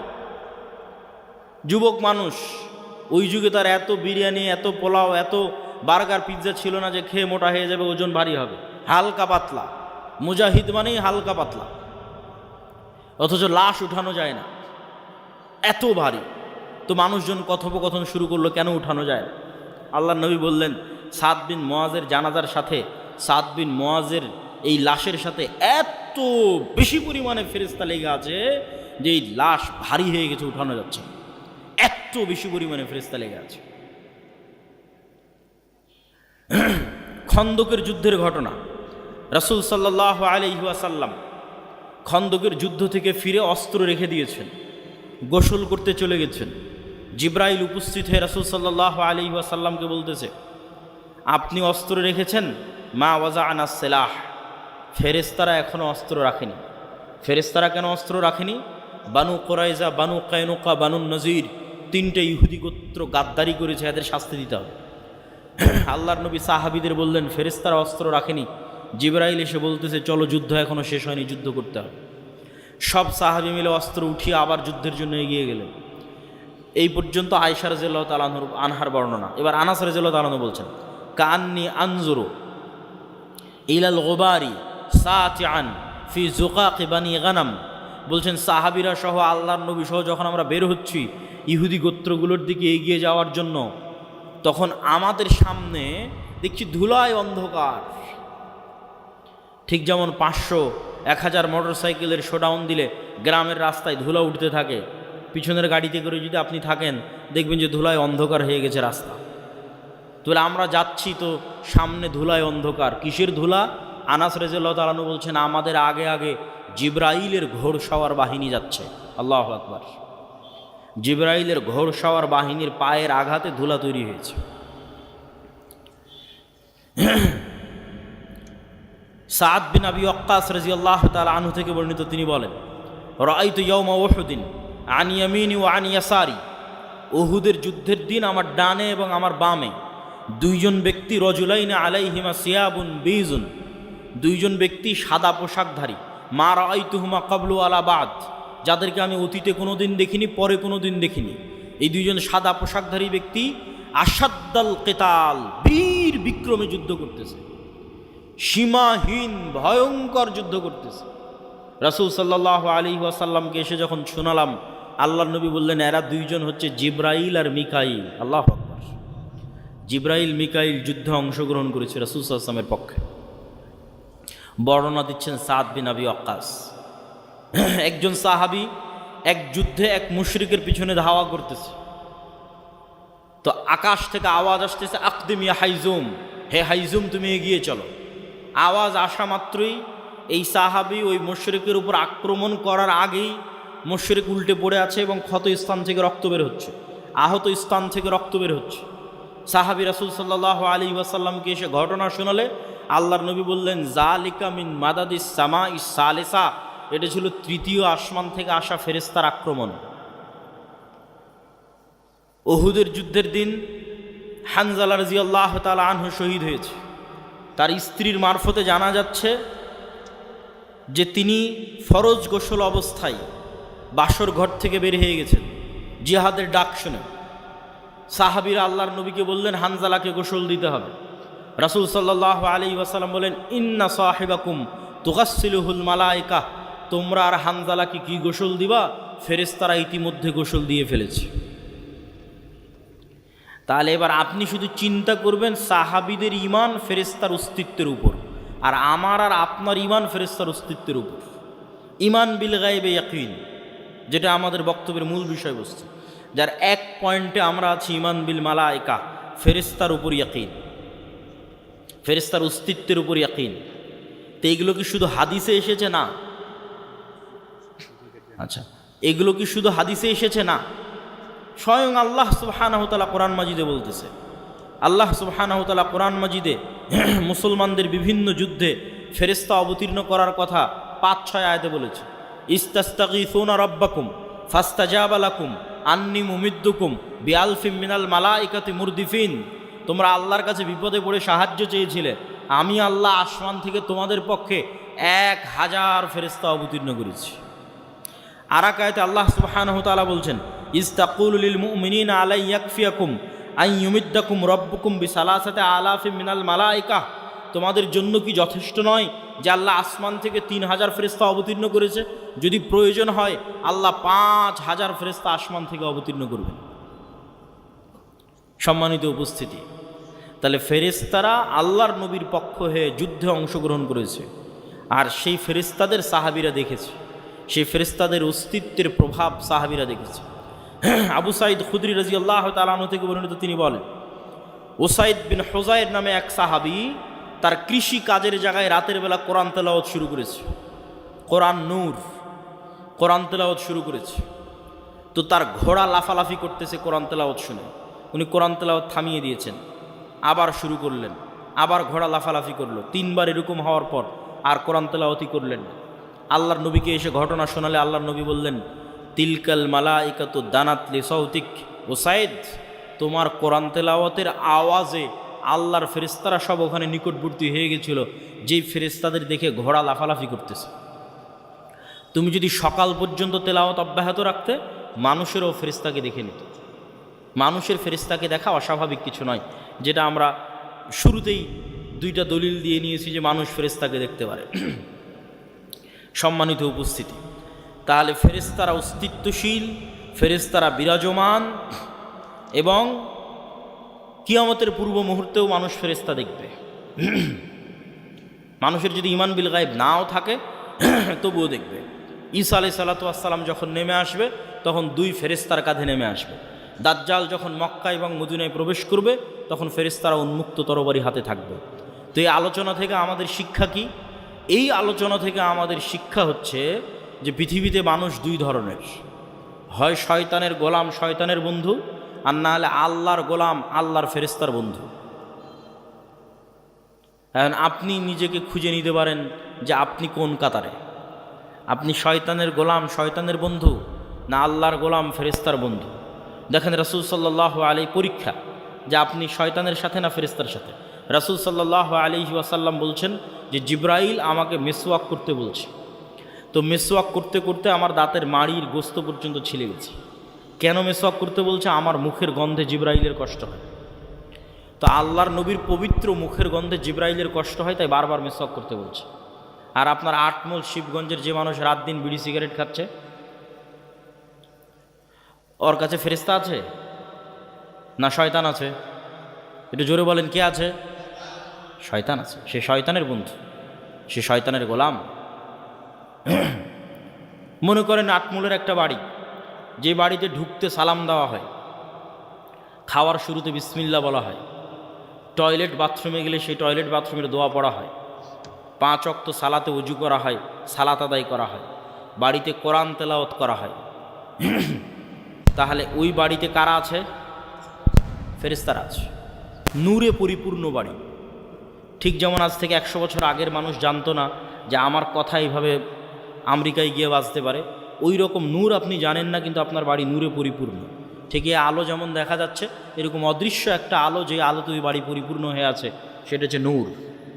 আর একটা বাড়ি যেখানে কেউ সালাম দিয়ে ঢোকে না, যেখানে কেউ আল্লাহর নাম নিয়ে খায় না, যেখানে কেউ পেশাব থেকে সচেতন সতর্ক থাকে না, পবিত্র হয় না। ফেরেশতারা প্রচণ্ড পবিত্র, মুতাহহারুন, এদের অপবিত্র হওয়ার কোনো সুযোগ নাই। এই জন্য এরা পবিত্র মানুষকে ভালোবাসে। আর শয়তান নিকৃষ্ট, এই জন্য অপবিত্র মানুষকে ভালোবাসে।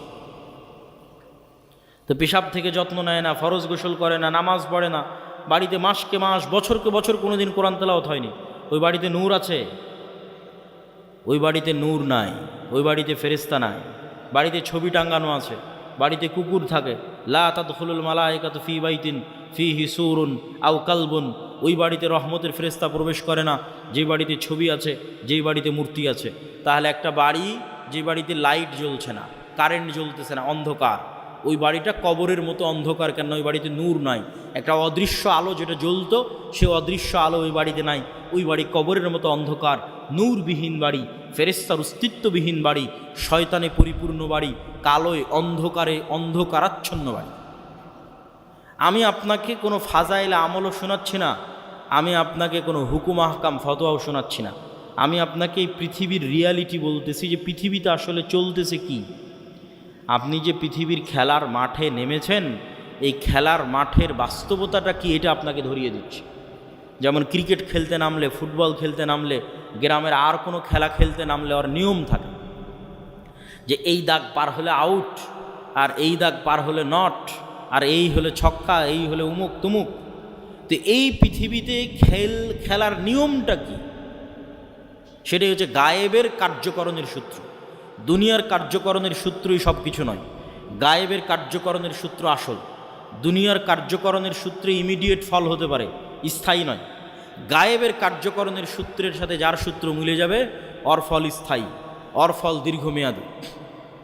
তো ওই গায়েবের কার্যকরণের সূত্র আপনাকে জানা থাকতে হবে। কি করলে কি হয়, গায়েবে কি করলে কি হয়, গায়েবের কার্যকরণের সূত্র অনুযায়ী কি করলে কি হয়, এটা হলো খেলার নিয়ম।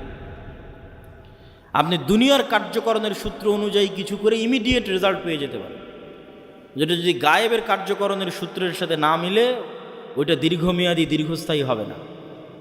যেমন দুর্নীতি করে ধোঁকা দিয়ে আপনি ইমিডিয়েট কিছু রেজাল্ট পেয়ে যেতে পারেন, কিন্তু এটা গায়েবের কার্যকরণের সূত্র যেটা নির্ধারণ করা আছে রিজিক বাড়ার, ওইটার সাথে মিলে না। তো গায়েবের কার্যকরণের সূত্রের সাথে যদি না মিলে রিজিক বাড়ার, তাহলে তাৎক্ষণিক দুর্নীতি করে ধোঁকা দিয়ে আপনি কোটি টাকার মালিক হয়ে যেতে পারেন, কিন্তু এই টাকা স্থায়ী হবে না, দীর্ঘমেয়াদী হবে না, কেন এটা গায়েবের সাথেই মিলে না। গায়েবের কার্যকরণের সূত্র আসল, ওইটা জানতে হবে। ওইটা ওহির মাধ্যমে জানা যায়, ওইটা কোরআনে জানা যায়। কোরআনে বলা আছে কি করলে কি হয়, কি করলে কি পাওয়া যাবে। সম্মানিত উপস্থিতি, ঈমান বিল গায়েবের এই বক্তব্য দেওয়ার কারণ কি?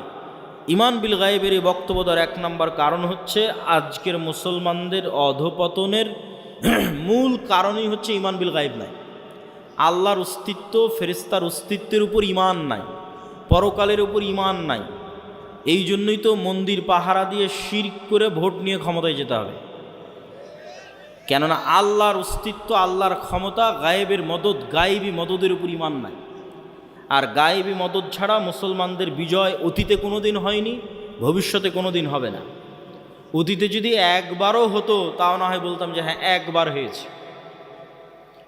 অতীতে প্রত্যেক বিজয় গায়েবী মদদে, প্রত্যেক বিজয়, প্রত্যেক নবী রাসূল, প্রত্যেক বিজয়ী নেতা যখন বিজয় অর্জন করেছে তখন সে দুর্বল, দুনিয়ার দৃষ্টিতে দুর্বল, কিন্তু বিজয় অর্জন হয়েছে। সুলতান সালাহুদ্দিন আইয়ুবী যখন হিত্তিনে বিজয় অর্জন করে তখন সালাহুদ্দিন আইয়ুবী ইউরোপীয় ক্রুসেডারদের তুলনায় দুর্বল। সুলতান মোহাম্মদ আল ফাতেহ যখন ইস্তাম্বুল বিজয় করে তখন সুলতান মোহাম্মদ আল ফাতেহ বাইজেন্টাইন সাম্রাজ্যদের তুলনায় দুর্বল। যখন সুলতান জহিরুদ্দিন আল বেরবাস হালাকুখা চেঙ্গিস খাঁকে পরাজিত করে তখন পুরো দুনিয়াতে হালাকুখা চেঙ্গিস খাঁকে পরাজিত করতে পারবে এরকম কোনো শক্তি, এরকম কোনো সাহস পৃথিবীতে ছিল না। তাহলে কত দুর্বল জহিরুদ্দিন আল বেরবাস।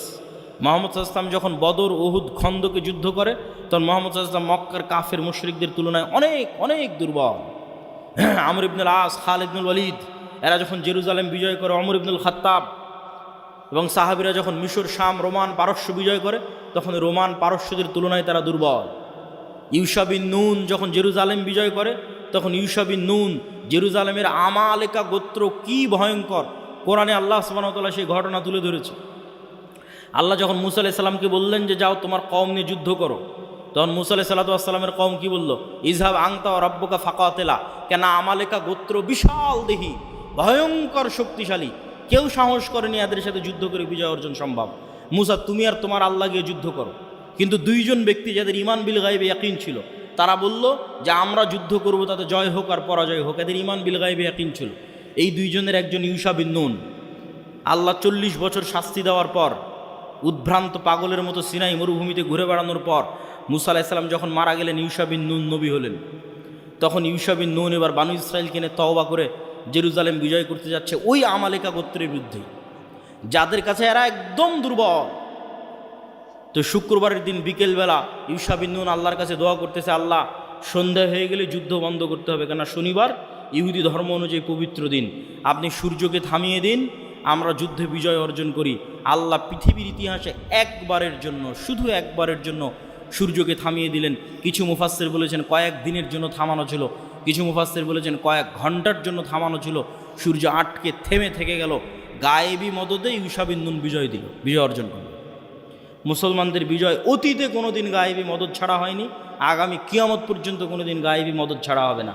এই জন্য গায়েবী মদদে বিশ্বাস লাগবে, ঈমান বিল গায়েবে ইয়াকিন লাগবে।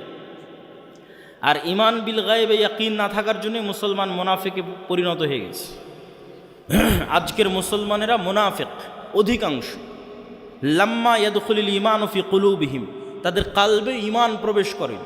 কেন লা ঈমান আল ঈমান লা আমানাতা লাহু, এক কালবে ঈমানের নূর আর মিথ্যার অন্ধকার একসাথে থাকতে পারে না। অথচ গত 16 বছর কত ওসি, ডিসি, এসপি, মন্ত্রী, মিনিস্টার, আজকে এখনও কত সাব রেজিস্ট্রার ইসিল্যান্ড লক্ষ লক্ষ টাকা দিয়ে ওমরা করে আসতেছে, কত জালসা মসজিদ মাদ্রাসার কমিটির মেম্বার, অথচ ওর পদে যখন বসে তখন ঘুষখোর। তাহলে লাম্মা ইয়াদখুলুল ঈমানু ফি কুলুবিহিম, অন্তরে ঈমান প্রবেশ করেন, ঈমান বিল গায়েব নাই, বাহ্যিক ইসলাম নিয়ে মানুষকে ধোঁকা দিচ্ছে। অথচ আবু সুফিয়ান কোনোদিন মিথ্যা বলেনি, মুহাম্মদ সাল্লাল্লাহু আলাইহি ওয়াসাল্লামের বিরুদ্ধে মিথ্যা বলেনি। আবু তালেব কাফের হতে পারে, আবু লাহাব কাফের হতে পারে, মিথ্যুক, দুর্নীতিবাজ, ধোঁকাবাজ নয়। এই জন্য আবু তালেব নিজে ইসলাম গ্রহণ না করলেও আবু তালেবের ছেলে আলী যখন ইসলাম গ্রহণ করেছে তখন মহানেতা। কেন? নেতাই তৈরি হয় সত্যবাদিতা, আমানতদারিতা, ন্যায়পরায়ণতার উপর। আর মুসলমানদের মধ্যে নেতা তৈরি হওয়া বন্ধ হয়ে গেছে। কেন? মুসলমানেরা সত্যবাদী, আমানতদার থাকতেই পারছে না, নেতা কিভাবে তৈরি হবে? আর এই নেতা যেন আর কোনোদিন তৈরি না হতে পারে, এই জন্য দুইটা পদ্ধতি মুসলমানদের উপর চাপিয়ে দেওয়া আছে। একটা হচ্ছে গণতন্ত্রের কালচার, আর একটা হচ্ছে সুদী অর্থনীতি। গণতন্ত্র এমন এক কালচার যেখানে এক দল আর এক দলের বিরুদ্ধে মিথ্যা তো বলবেই। এই শিবগঞ্জ আসনে এরকম যত আসন আছে, একই আসনের 6-7 জন 10 জন মনোনয়ন প্রার্থী একজন আরেকজনের বিরুদ্ধে মিথ্যা বলতেছে। তাহলে নেতৃত্বই তৈরি হবে না সত্যবাদিতা, আমানতদারিতা ছাড়া। আর এখানে গণতন্ত্রের নেতৃত্ব শুরুই হচ্ছে কি দিয়ে বলেন তো? মিথ্যা এবং দুর্নীতি দিয়ে। তাহলে যেই নেতার নেতৃত্বই শুরু হচ্ছে মিথ্যা এবং দুর্নীতি দিয়ে, ওই নেতা যখন ক্ষমতায় যাবে ওকে টাকা ছিটালে আমেরিকার, ইউরোপের আর ভারতের কিনে নেওয়া 1 সেকেন্ডের ব্যাপার। কেন? ও জন্মগত মিথ্যুক, জন্মগত দুর্নীতিবাজ। এই জন্যই গণতন্ত্র টিকিয়ে রাখা আছে, যেন সৎ নেতার জন্মই না হতে পারে। এমন নেতা আসুক যাকে আমি কিনে নিতে পারব। আর মুসলমানদের মধ্যে এই স্বভাব আগে ছিল না। এই স্বভাব হচ্ছে ইউরোপীয় উপনিবেশ থেকে তৈরি হয়েছে। 150-200 বছরের ব্রিটিশ শাসনের গোলামি করার কারণে তৈরি হয়েছে। এবং যেখানে ইউরোপীয় উপনিবেশ যত কঠিন, ওখানে মুসলমানদের মিথ্যা, দুর্নীতি, ধোঁকার প্রবণতা তত বেশি। যেখানে ইউরোপীয় উপনিবেশ যত কঠিন, ওখানে মুসলমানদের মিথ্যা, ধোঁকা, দুর্নীতির প্রবণতা তত বেশি। আপনি পরীক্ষা করে দেখতে পারেন। বিস্তারিত আজকে এই বক্তব্যে বলতেছি না, আমার অন্য বক্তব্যে বিস্তারিত বলা আছে। কিন্তু এইখান থেকে আপনাকে শিখতে হবে যে নেতৃত্বের বিকাশই হয়, তৈরি হয় সত্যবাদিতা, আমানতদারিতে, ন্যায়পরায়ণতার উপরে। ঈমান বিল গায়েব অন্তরে থাকলে, পরিপূর্ণরূপে ঢুকে গেলে ওইটা অটোমেটিক আসবে। এই জন্য আমাদের এমন একটা প্রজন্ম দরকার যেই প্রজন্ম ঈমান বিল গায়েবে ইয়াকিন রাখে। আমাদের এমন একটা প্রজন্ম দরকার যেই প্রজন্ম সত্যবাদিতা, আমানতদারিতা, ন্যায়পরায়ণতায় চুল পরিমাণ ছাড় দেয় না, বিক্রি হয় না। এরকম একটা প্রজন্ম দরকার যারা নিজ দিনের উপর কট্টর, যারা নিজ দিনের উপর কঠোর। আপনি ভারতের হিন্দু ধর্ম নিয়ে ট্রল করতে পারেন, মজাক করতে পারেন, ঠাট্টা করতে পারেন, কিন্তু তাদের ধর্ম যত ভ্রান্তই হোক, তারা তাদের দিনের উপর কঠোর থেকে একটা সেকুলার রাষ্ট্রকে হিন্দু রাষ্ট্র বানিয়ে দিয়েছে। আর আপনার নবীর দিন বিশুদ্ধ হওয়ার পরেও, 47 দিনের নামে রাষ্ট্র তৈরি করার পরেও, 71 এবং 24 হাজার হাজার মুসলমান রক্ত দেওয়ার পরেও এখনও আপনি মুখ খুলে বলতে পারেন না যে না, আমার দিনই ঠিক, আমার দিনই রাষ্ট্রে বাস্তবায়ন করতে হবে, সেকুলারিজম নয়। এটা মুখ খুলে বলতে পারেন না। কেন মুখ খুলে বলতে পারেন না? এটাই গোলামি, এটাই হচ্ছে গোলামি। এই গোলামির জিঞ্জির যতক্ষণ না ভাঙবে, ইবনে খালদুন বলেছেন রাষ্ট্র তৈরি হয় আসাবিয়া দিয়ে। যেই দিন মুসলমানেরা বলবে যে আমার দিনই ঠিক, আমার দিনই রাষ্ট্রে প্রতিষ্ঠিত হতে হবে, আল্লাহর নবীর সুন্নাতে ব্যক্তিগত, পারিবারিক, সামাজিক জীবনে কোথাও ছাড় দেবে না, সেই দিন স্বাধীন। এটাই স্বাধীনতা, এটাই গোলামির জিঞ্জির থেকে মুক্তি। আর আরেকটা কি বলেছিলাম? মিথ্যার কালচার তৈরি করা, সুদ। আজকে যত মা বোন উপস্থিত আছে তাদের মধ্যে যতজন কিস্তিতে টাকা নিয়েছে, যতজন কিস্তিতে লোন নিয়েছে, তাদের মধ্যে শতকরা কতজন সত্য বলে? যতজন কিস্তিতে টাকা নিয়েছে তাদের মধ্যে শতকরা কতজন সত্য বলতে পারে? এবার আমি না, চলেন আল্লাহর নবী কি বলছে যে কয়জন সত্য বলতে পারে। আল্লাহর নবী বলছেন, আল্লাহুম্মা আউযুকা মিনাল মা'সামি ওয়াল মাগরাম। আল্লাহ ঋণ থেকে বাঁচতে চাই, পাপ থেকে বাঁচতে চাই। আর এক হাদিসে রাসূল সাল্লাল্লাহু আলাইহি ওয়াসাল্লাম আর এক দোয়ায় বলছে যে আল্লাহুম্মা আউযুকা মিন যাল'ইদ দাইনি ওয়া গালাবাতির রিজাল। আল্লাহ ঋণের বোঝা থেকে বাঁচতে চাই। সাহাবীরা জিজ্ঞেস করলেন, এত কেন লোন থেকে বাঁচতে চান? আল্লাহর নবী বললেন, মানুষ যখন লোন নেওয়া শুরু করে তখন মিথ্যা বলা শুরু করে। যেই দিন থেকে লোন নেওয়া শুরু, ওই দিন থেকে মিথ্যা বলা শুরু। আর মিথ্যা বললে নেতা তৈরি হবে না, গোলাম তৈরি হবে। তাহলে যে মা বোন কিস্তিতে লোন নিয়েছে এবং মিথ্যা বলতেছে প্রতিনিয়ত, ছেলেকে দিয়ে মিথ্যা বলাচ্ছে, এই সমস্ত পরিবার থেকে নেতা তৈরি হবে না, গোলাম তৈরি হবে। এই জন্য আমাদের কোথাও প্রকৃত নেতা নাই, সব জায়গায় গোলাম বসে আছে। কেননা মিথ্যুক মানেই গোলাম, দুর্নীতিবাজ মানেই গোলাম, এ আর একজনের কাছে টাকার কাছে বিক্রি হয়ে যাবে, গোলাম। সম্মানিত উপস্থিতি, বক্তব্যের শেষে গুরুত্বপূর্ণ কয়েকটা কথা। এই আটমূল সালাফিয়া মাদ্রাসা আল জামিয়া সালাফিয়ার সাথে অধিভুক্ত একটি শিক্ষা প্রতিষ্ঠান। এই প্রতিষ্ঠানকে সহযোগিতা করা, এই প্রতিষ্ঠানের পাশে দাঁড়ানো আপনাদের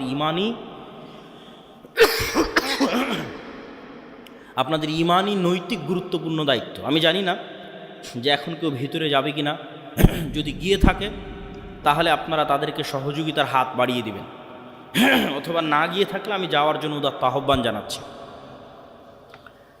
তবে জামিয়া সালাফিয়ার সাথে আর দাওয়া ইলাল্লাহর সাথে আপনাদের স্থায়ী সম্পর্কের খুব প্রয়োজন।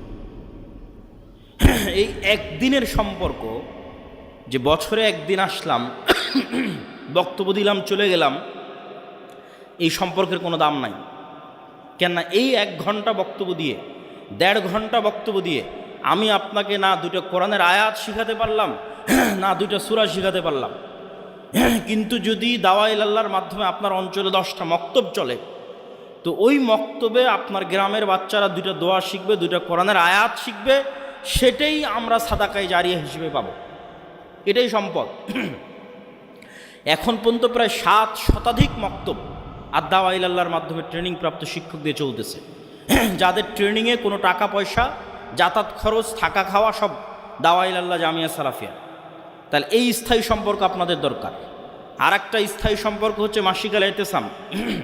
প্রতি মাসে আমি নিজে মাসিক আল ইতিসামে 3টা লেখা লিখি, সম্পাদকীয় লিখি, একটা মিন্নাতুল বাড়ি লিখি, একটা স্বাভাবিক প্রবন্ধ লিখি। তো প্রতি মাসে আপনার কাছে মাসিক আল ইতিসাম যাওয়া মানে প্রতি মাসে আমার কথা আপনার কাছে যাচ্ছে। এই জন্য আজকে যত মানুষ উপস্থিত